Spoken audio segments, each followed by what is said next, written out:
ما په پاکستان کې د یو مولا سره خبره کوله په جومات کې یو کتاب پروت و ما راواغست په منبر د پاسه پروت کتاب ما کولاو کو د مانځه نه بعد مې مولوي صاحب دا د کتاب کې یو خبره ته پته وه چې داسې جاخمار دی بیا سره کې ما ته وایي بهر به ما دلته د خیم ما چې دغه یې واوري د عوامو د مشرانو د ټولې واوري چې پته ولګي څه چللی وي دې کې بیا ما دې کې د انډین مولا لیکلي دي انډین مولوي صاحب ما دوی چې خبرې په ادب کې کوه دا ما په قص وي انډین مولا په دویم پیر مې بیا وویل په دریم پیر مې وویل ما ته وویل بل دین ته به واوړې ګورې خبرې په ادب کې کوه ما ګوره ما څه غلطي نه ده کړې خو زه خیر نه به یې وایم دا مولا د هندوستان و چې د هندوستان یې ته به څه وی انډین به ورته وی که زه اوس د پاکستان ما ته که څوک وایي چې د پاکستانی مولا په دې به زه غوسه کېږم یا زه د سوات یم څوک وایي سواتی مولا په دې زه خفه کېږم هغه زما نسبت یا قضیه وګوره کوم ځای چې زه یم خو زه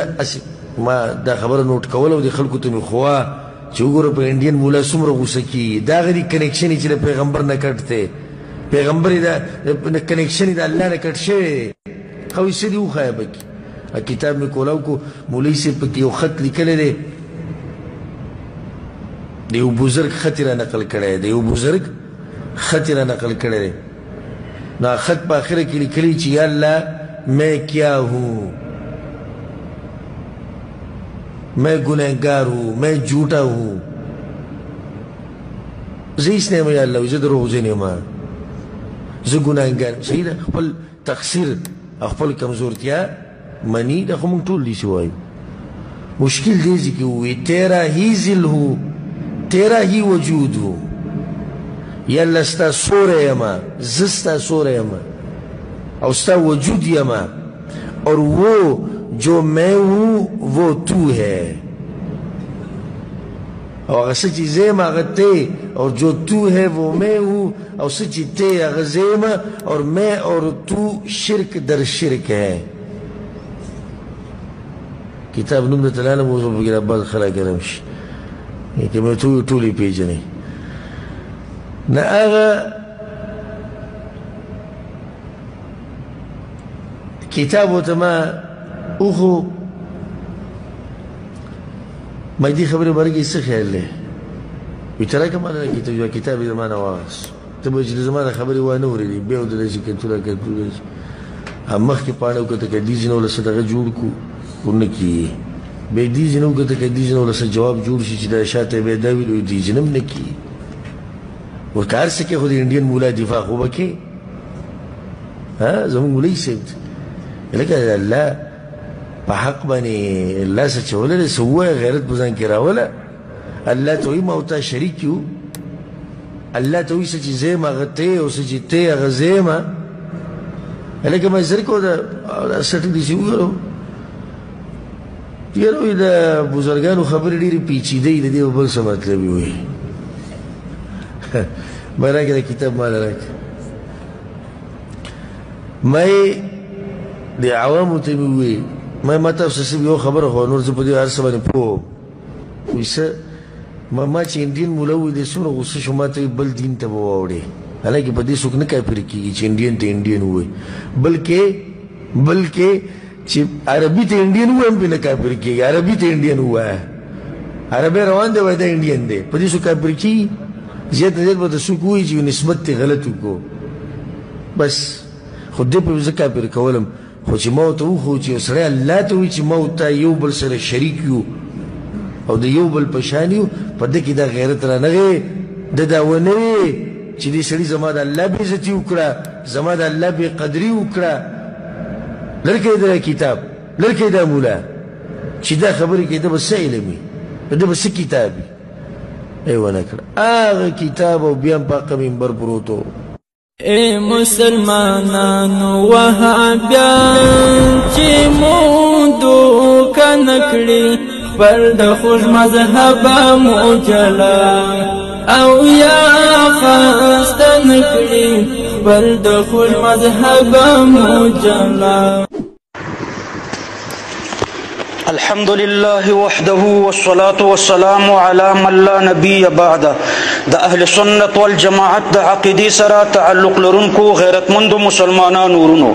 په نن درس کې به د الله پاک په توفیق د لامذهبه بدعتي ویکټوري اهل حدیثو د یو مکار او عیار مولا دو اعتراضاتو ته جواب ذکر کو.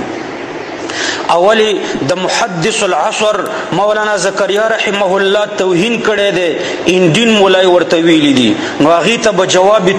ترکی ورکو. او دویمې د مولانا زکریا رحمه الله د کتاب فضائل صدقات په 2 جملو باندې اعتراض کړی دی، هغې ته به د الله پاک په توفیق باندې جواب ورکو.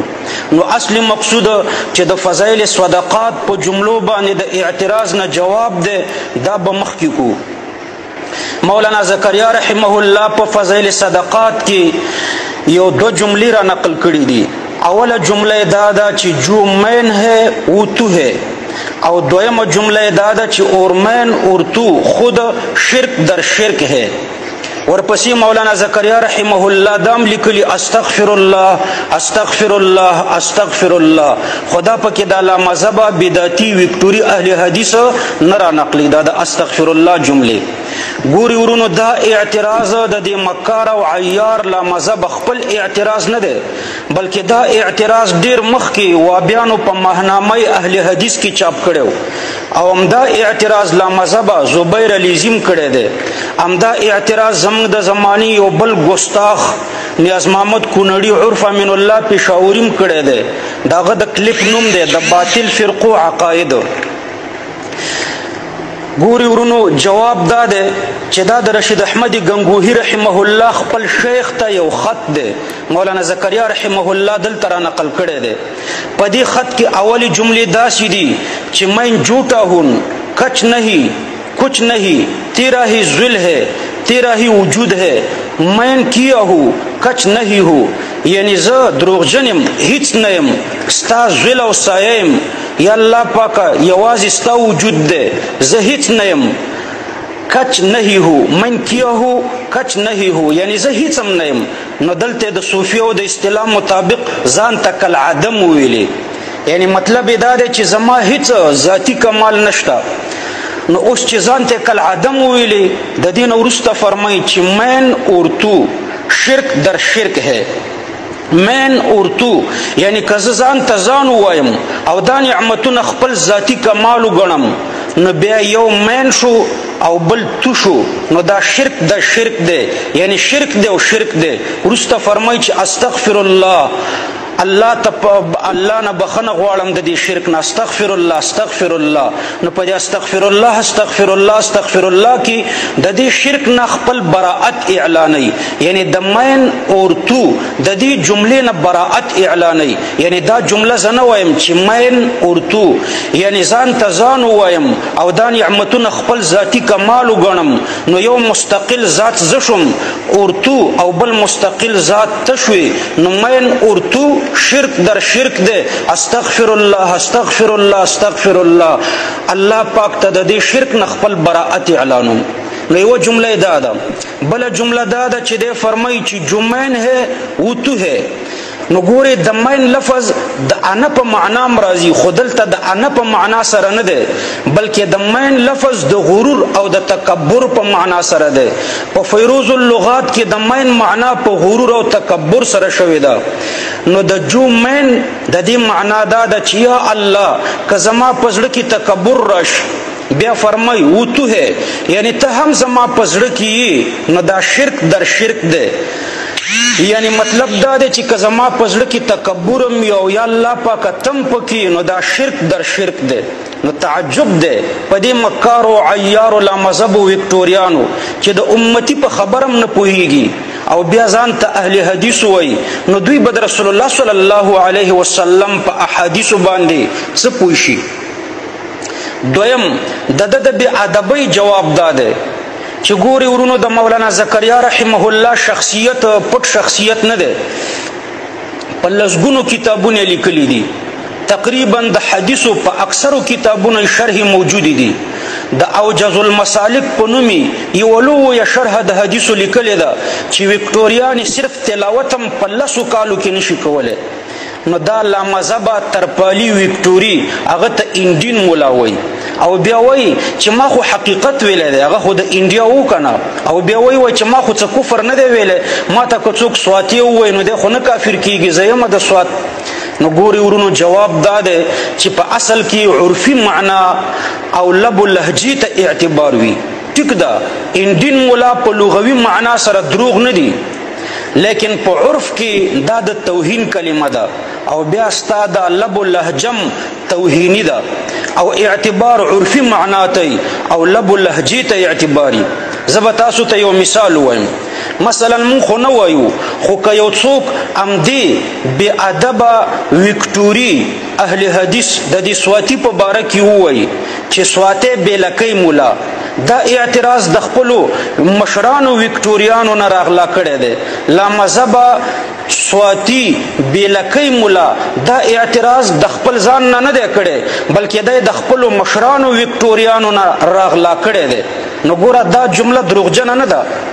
دا سواتی مولا خو لکۍ نه لري که دروغ وي او دی لکۍ لري نو بیا دی وښیي چې د ده د دبر په سر لکۍ کمه ده لیکن که بیا هم یعنی دا حقیقت دی چې دا بې لکۍ دی خو که بیا هم دته څوک بې لکۍ لامذهبه سواتی ووایي نو دی به بیا دا بې ادبه ګڼي ځکه دا په عرف کې بې ادبي ده اگر چې په اعتبار د معنا لغوي سره بې ادبي نه ده نو دارنګې مولانا زکریا رحمه الله ته انډین مولا ویل او بیا په داسې لب و لهجې سره او د هغې نه وروسته اعتراض کول دا توهین دی حتی چې کفر ته مفضي کیږي یو بل مثال به درته ووایم دا لامذهبه سواتی په سعودي کې ترپالونه خرڅوي نو که یو څوک اوس داسې ووایي چې دا اعتراض د دې ترپالي مولا خپل نه دی د دې ترپالي لامذهبه خپل اعتراض نه دی بلکې دا اعتراض دې ترپالي لامذهبه د خپلو مشرانو ویکټوریانو نه راغلا کړی دی نو ګوره دا خو دروغ نه دی او نه کفر دی خو بیا به یم ته بې ادبي ګڼي او ستا د کشران ویکټوریان بم دې ته بې ادبي او کنځلې وایي همدارنګه که یو څوک تا ته ووایي چې دا سواتی میتیازن او ټیزن او غولن مولا نو دا حقیقت دی میتیازنه مې ټیزنه مې او غولنه مې هر انسان داسې دی خو دا په عرف کې او د لب و لهجې په اعتبار باندې خطرناکه بې ادبي ده الله پاک دې د دې بې ادبۍ نه مسلمانان محفوظ وساتي